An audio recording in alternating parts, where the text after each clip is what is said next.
যে সমীকরণে ভারতের বিপক্ষে জিততে পারে দ্বিতীয় টেস্ট বাংলাদেশ দল।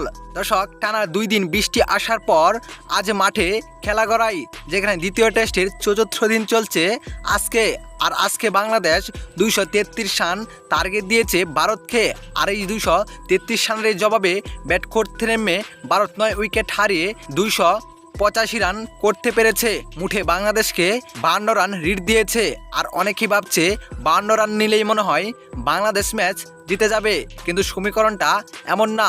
সমীকরণটা হলো, যদি কাল বাংলাদেশ সারাদিন কাটাতে পারে, মানে কালকে টেস্টের শেষ দিন, আর শেষ দিন যদি বাংলাদেশ ভালোভাবে কাটাতে পারে তাহলে টেস্টটি ড হবে। আর যদি কাটাতে না পারে তাহলে ভারতকে বড় লক্ষ্য ছুড়ে দিতে হবে। আর এই বড় লক্ষ্য নেওয়ার আগেই ভারতকে অল আউট করে দিতে হবে। যদি করতে পারে তাহলে এই সমীকরণে জিততে পারবে বাংলাদেশ দল। যদি করতে না পারে তাহলে বাংলাদেশ হেরে যাবে। তবে এখানে আরেকটি পয়েন্ট আছে, যদি কালকে বাংলাদেশ সারাদিন কাটাতে পারে তাহলে ম্যাচটি ড হয়ে যাবে। আর যদি না কাটাতে পারে তাহলে ভারতকে বড় লক্ষ্য ছুড়ে দিতে হবে। আর এই বড় লক্ষ্য পার হওয়ার আগেই ভারতকে অল আউট করে দিতে হবে। এই সমীকরণেই জিততে পারবে বাংলাদেশ।